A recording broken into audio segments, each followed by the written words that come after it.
कभी सोचा है कि एक कहानी जो 1949 में लिखी गई थी आज भी इतनी जरूरी और शायद उतनी ही डरावनी कैसे हो सकती है। चलिए आज जॉर्ज ऑरवेल के मशहूर नॉवल 1984 की दुनिया में चलते हैं और समझते हैं कि यह सिर्फ एक कहानी क्यों नहीं बल्कि वक्त के आर पार जाने वाली एक चेतावनी है। जरा इन लाइनों पर गौर कीजिए। युद्ध ही शांति है, आजादी ही गुलामी है और अज्ञानता ही ताकत है। सुनने में बिल्कुल अजीब लगता है ना? एकदम उल्टा पुल्टा। ये हैं उस दुनिया की सत्ताधारी पार्टी के 3 सबसे बड़े नारे। लेकिन अब जरा सोचिए, क्या हो अगर किसी को सिर्फ इन नारों को मानने के लिए ही नहीं बल्कि इन पर दिल से यकीन करने के लिए मजबूर कर दिया जाए। बस यहीं से इस नॉवेल का असली खौफ शुरू होता है, जो किसी की सोच पर पूरी तरह से कब्जा करने की बात करता है। तो सवाल ये है, आखिर इस किताब में ऐसा क्या है कि इसे इतना खतरनाक माना जाता रहा है? देखिए, इस किताब का विवादों से पुराना नाता रहा है। जब ये छपी तो सोवियत यूनियन और ईस्ट जर्मनी जैसी जगहों पर इसे दबा दिया गया। चीन में तो लंबे समय तक इस पर बात करना भी एक सेंसिटिव टॉपिक था। बेलारूस जैसे देशों में इस पर नजर रखी गई और 2021 के बाद कुछ अरब देशों की लाइब्रेरियों से इसे चुपचाप हटा भी दिया गया। सोचने वाली बात है, एक कहानी से सरकारों को इतनी परेशानी क्यों होती है? इस क्यों का जवाब मिलता है नॉवल की दुनिया में, एक ऐसी जगह जिसका नाम है ओशिएनिया। एक ऐसा सुपर स्टेट जो पूरी तरह से बिग ब्रदर और उसकी पार्टी के कंट्रोल में है। इस दुनिया का सबसे बड़ा हथियार है टेलीस्क्रीन। सोच के देखिए, हर घर में एक ऐसी स्क्रीन लगी है जो सिर्फ पार्टी का प्रोपेगेंडा नहीं दिखाती बल्कि 24 घंटे 7 दिन हर किसी को देखती भी है और सुनती भी। चेहरे के हाव भाव तक रिकॉर्ड होते हैं। प्राइवेसी वो तो भूल ही जाइए, वहां ऐसी कोई चीज मौजूद ही नहीं है। लेकिन पार्टी का कंट्रोल सिर्फ इस निगरानी तक ही नहीं है। नहीं, वो इससे कई कदम आगे हैं।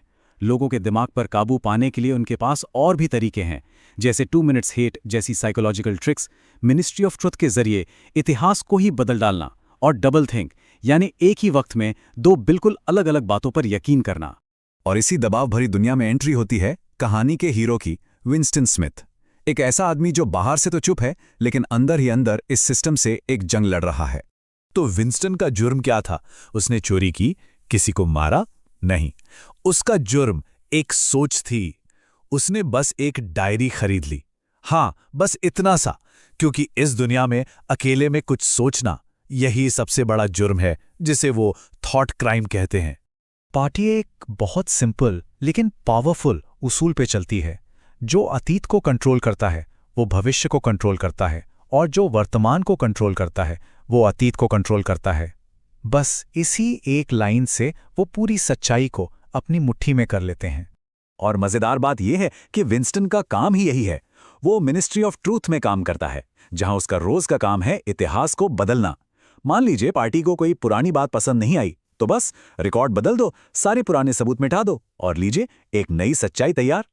इतिहास यहां कोई पत्थर की लकीर नहीं बल्कि एक वर्ड फाइल है जिसे कभी भी एडिट किया जा सकता है। तो अब कहानी आगे बढ़ती है और आती है प्यार, उम्मीद और धोखे पर। सोचिए, ओशिनिया में किसी से प्यार करना भी एक पॉलिटिकल एक्ट है। ऐसा क्यों?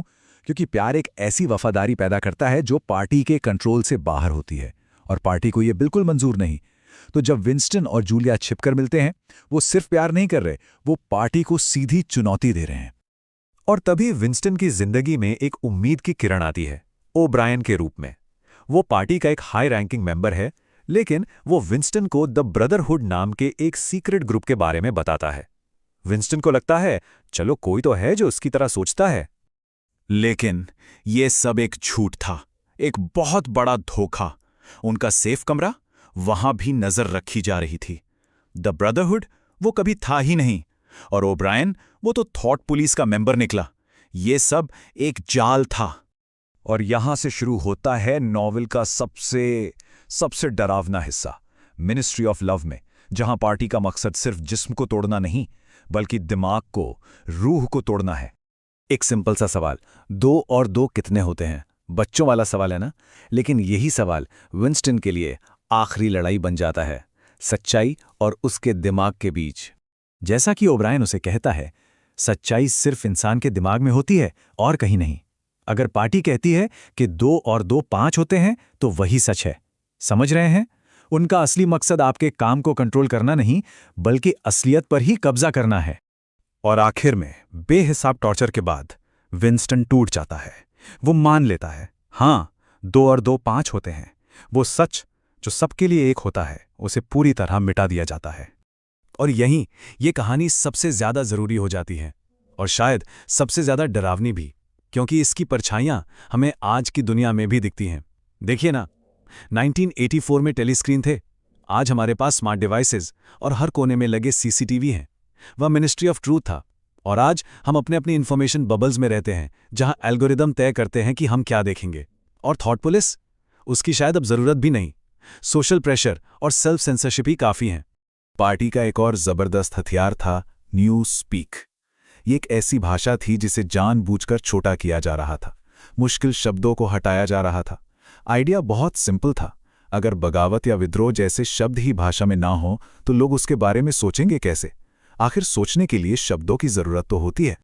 और यही ऑरवेल की आखिरी चेतावनी है कि सबसे बड़ा कंट्रोल बंदूकों से नहीं होता, वो तब होता है जब हम अपनी भाषा और अपनी आज़ाद सोच को खुद ही सरेंडर कर देते हैं। आज़ादी वो कोई चीज़ नहीं जो मिल गई, वो एक दिमागी हालत है जिसे बचाकर रखना पड़ता है। तो आखिर में ये कहानी हम सब के लिए एक सवाल छोड़ जाती है। जब एक झूठ को इतने लोग सच मानने लगें, तो क्या वो सच बन जाता है? और ये सवाल सिर्फ 1984 की दुनिया का नहीं, ये हमारी अपनी दुनिया का भी है।